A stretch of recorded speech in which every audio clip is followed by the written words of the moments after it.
అదే RTV app వార్తల్ని క్షణాల్లో చదివే అవకాశం ఉంటుంది. ఒక న్యూస్ పేపర్, ఒక టెలివిజన్ ఛానల్ మీ చేతుల్లో ఎప్పుడూ ఉంటాయి.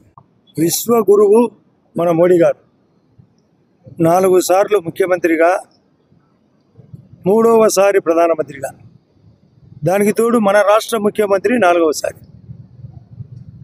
అందరి యొక్క వినూత్న ఆలోచనే GST2. అది సెప్టెంబర్ 22 నుండి పేద మధ్యతరగతికి మరియు ఉన్నత వర్గాలకు కూడా 1000 ఐటాలు రేటు తక్కువలా, ముఖ్యంగా రైతులకు కావచ్చు, విద్యార్థులకు కావచ్చు, ఉద్యోగస్తులకు కావచ్చు, వ్యాపారవేత్తలకు కూడా రేటు తగ్గించాలా, వ్యాపారం పెంచాలి. కేంద్ర ప్రభుత్వానికి 2.5 లక్ష కోట్ల నష్టమైన, మన రాష్ట్ర ప్రభుత్వానికి 8,000 కోట్లు నష్టమైన భరించాల్సిందే. కారణం అందరూ బాగుపడాలి. ఇది ఒకవైపు. సంక్షేమము మన రాష్ట్రంలో మా బీజేపీ పాలిత రాష్ట్రాల కంటే ఎక్కువ సంక్షేమం. అంటే పెన్షన్ 4,000, 6,000, 10,000, 15,000 కాకుండా ఉచిత బస్సు, 3 సిలిండర్లు, అన్నదాత సుఖీభవ ప్రభుత్వం కేంద్రం ఇచ్చే 6,000కు తోడు రాష్ట్రం మరొక 14,000. ఒకవైపు ఫసల్ బీమా యోజన, ఎక్కడ చూసినా గ్రామీణ ఉపాధి, కూలీలకే కాకుండా పట్టణం అభివృద్ధి.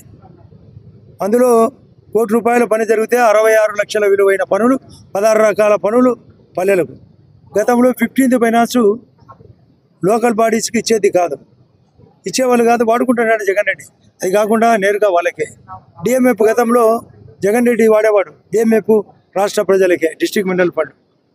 సిఎస్ఆర్ కాలం కూడా గతంలో ఇచ్చేవాళ్ళు కాదు, అది కూడా ప్రజలకు.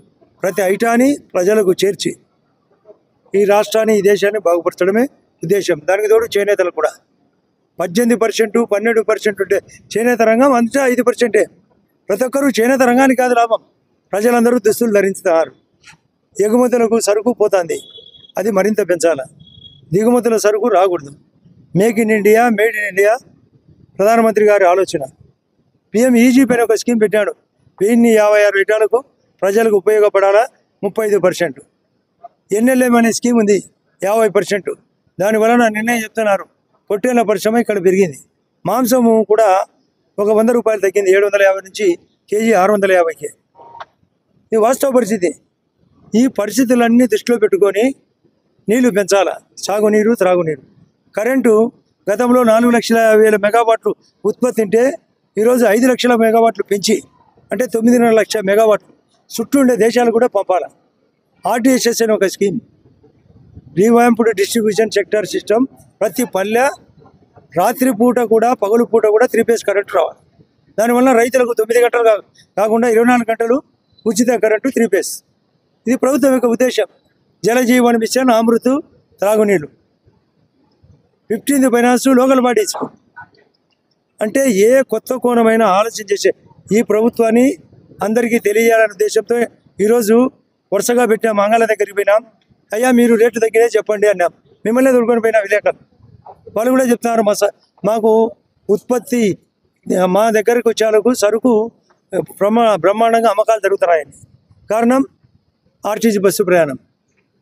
అదే కాకుండా పండగ, డబల్ ధమాకా, మరొకటి GST ధమాకా, త్రిపుల్ ధమాకా జరిగింది. కాబట్టి దీనివలన అన్న క్యాంటీన్ కూడా పెరిగింది.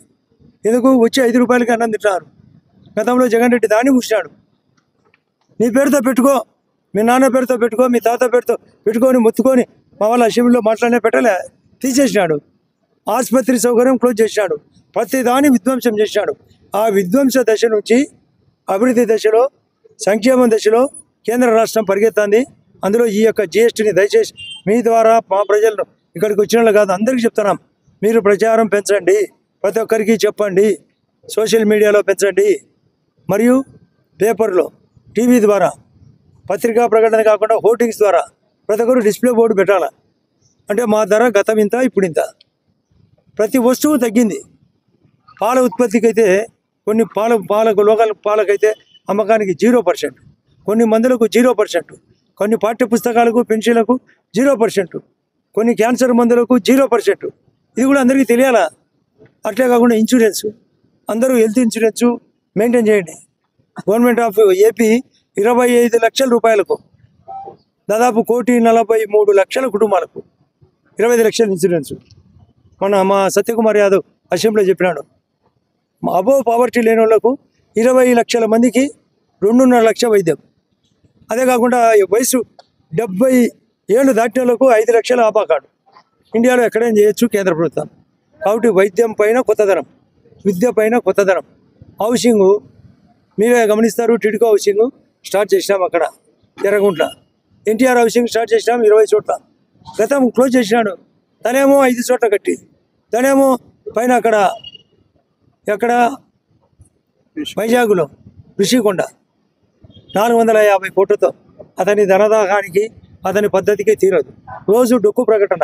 యూరియా బ్రహ్మాండంగా సప్లై చేసినాం. యూరియా సరిగా లేదని ప్రచారం. ఇది లేకుంటే అలజడి జరగాల. ఇది యూరియా ఏమన్నా సప్లై తక్కువ. మరిన్ని వీడియోస్ కోసం ఛానల్ ని సబ్స్క్రైబ్ చేయండి. లేటెస్ట్ అప్డేట్స్ కోసం వాట్సాప్ ఛానల్ ని ఫాలో చేయండి. అండ్ లింక్ డిస్క్రిప్షన్ లో ఉంది.